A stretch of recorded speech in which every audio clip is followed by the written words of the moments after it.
Donald Trump and Elon Musk sat down for a wide-ranging interview on August 12th on the X social media platform.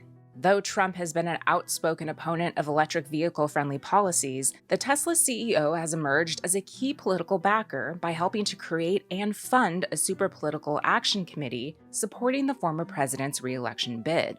That move has appeared to tone down some of Trump's criticism of the EV market. And I'm for electric cars. I have to be, because Elon endorsed me very strongly. Elon. While the highly anticipated conversation didn't break any new ground on the hot-button issues of the day, it did give insight into policies Elon Musk seemed to favor in several key areas of interest to investors. On this IBD Explains, we go over the 3 main takeaways for investors from the Elon Musk-Donald Trump interview.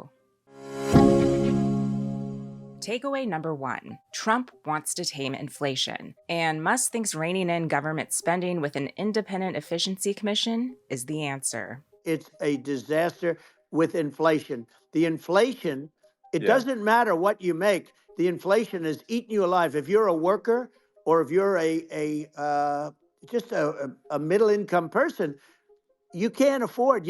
4 years ago, 5 years ago, people were saving a lot of money. Today, they're using all their money and borrowing money just to live. A lot of people just don't understand where inflation comes from. Inflation comes from government overspending because the checks never bounce when it's written by the government. So if the government spends far more than it brings in, that increases the money supply. And if the money supply increases faster than the rate of goods and services, that's inflation. So really, we need to have we need to reduce our government spending, and we need to re-examine. I think we need like a government efficiency commission to say like, hey, where are we spending money that's sensible? Where is it not sensible? Right.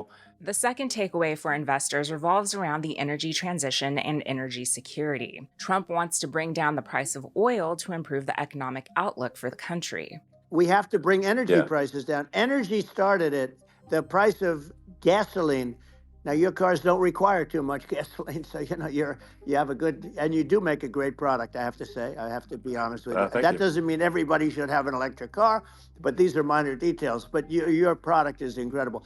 But the gasoline, Elon, is the cost of energy. Not only gasoline, it's the cost of heating your house and cooling your house. That has to come down. To accomplish this, the former president expressed support for nuclear power and the expansion of oil pipeline projects, including the reauthorization of drilling in the Alaskan National Wildlife Refuge known as ANWR. Musk and Trump also acknowledged that alternative fuel sources would be necessary as the country transitions away from oil and gas to green energy. I don't think we should vilify people for it, but I think we should just generally lean in the direction of sustainability, I actually think solar is going to be a majority of Earth's energy generation in the future, and it's certainly trending that way. And so you get the solar power, combine that with batteries, so because obviously the sun doesn't shine at night, and then you use that to charge the electric cars, and you have a long-term sustainable solution.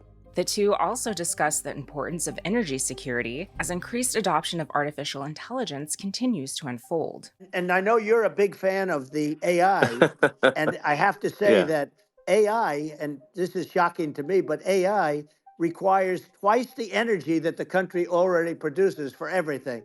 So we're going to have to build a lot of energy if our country will be competitive with China, because that's our primary competitor for this on the AI. You're going to need a lot of electricity. You're going to need tremendous electricity, like almost double what we produce now for the whole country, if you can believe it.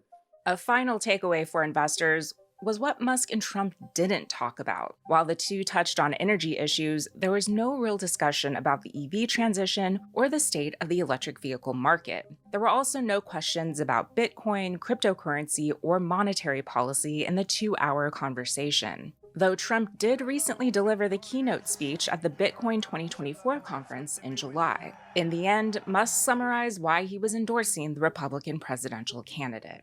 My values, I'm just saying to people out there, like the things I think are important for the future is like we've got to have safe cities, we've got to have secure borders, we've got to have sensible spending, and we've got to have deregulation, and so we can have a prosperous future. And then we want to have some exciting sort of moonshot projects that people can get fired up about.